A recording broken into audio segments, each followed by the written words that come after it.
Thanks indeed for joining us on the program. Wherever you're watching from around the world, we are live from our studios here in Lagos, Nigeria. I am Kelly Egiga. Let's get things started now as voting has begun in Russia's presidential election for another 6-year term.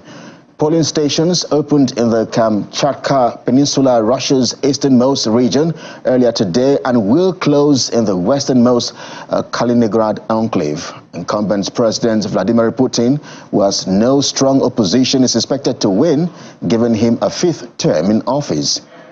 Foreign Minister Sergei Lavrov signed the register and cast his vote in Moscow at polling station number 73. Also, Defense Minister Sergei Shoigu has also cast his vote. President Putin, who is running as an independent candidate, is up against the head of the right-wing Liberal Democratic Party, Leonid Slutsky, communist candidates Nikolai Karnatov and Vladislav Devankov, representing the liberal centrist New People.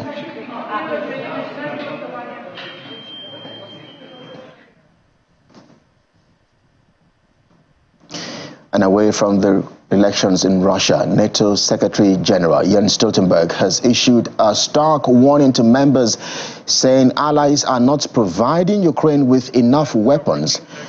He claims Ukraine is running out of ammunition, which poses dire consequences on the battlefield. And speaking at a news conference in the Belgium capital Brussels, Mr. Stoltenberg also admitted that the delivery of advanced weapons from NATO allies had helped Ukraine push back Russia's Black Sea fleet. The Black Sea is of great strategic importance. Unprecedented aid from NATO allies has helped Ukraine to survive as a sovereign, independent nation. But Ukraine needs even more support, and they need it now.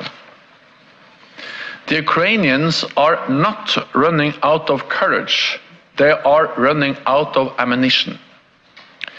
Together, we have the capacity to provide Ukraine what it needs.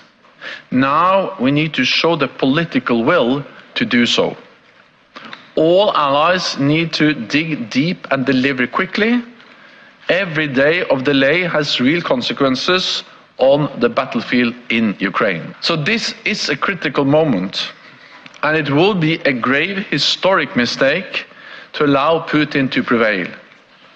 We cannot allow authoritarian leaders to get their way by using force. This would be dangerous for us all. Putin went to war trying to slam NATO's door shut, but he failed. Last year, Finland joined the NATO family. Just last week, Sweden became the 32nd ally, and Ukraine is closer to NATO than ever before. So NATO is now bigger and stronger. One of the big victories that Ukraine has achieved is actually to be able to push back the Russian Black Sea fleet and to destroy many of their ships.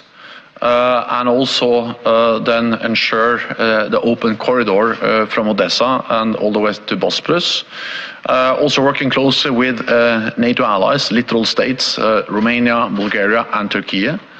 And this shows the strength, the skill, the competence of the Ukrainian armed forces, but also the importance of delivery of advanced weapons from NATO allies.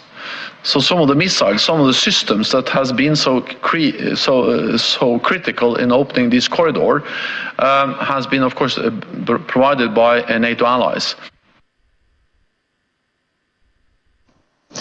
And Russia's ambassador to the United Nations, Dmitry Polyansky, has been updating reporters about investigation on the Nord Stream pipeline blast, calling it unsatisfactory. In September 2022, a series of underwater explosions and gas leaks occurred on the Nord Stream 1 and 2 natural gas pipelines. Last month, prosecutors in Sweden wrapped up their probe to the attacks, saying they suspect an unknown state actor of responsibility. However, while a probe into the blasts by Germany is still ongoing, the Russian ambassador has called for accountability to ensure the destruction does not go unpunished. Today, Draw once again attention to the members of the Security Council to the absolutely unsatisfactory situation around the investigation of the Nord Stream 1 and 2 sabotage, which happened back in September 2022. If we don't ensure accountability, we are on a very slippery slope, admitting that destruction of infrastructure objects in international waters can proceed unpunished. Therefore, we reserve the right to renew the efforts to bring about international investigation of Nord Stream sabotage and to come forward with relevant proposals.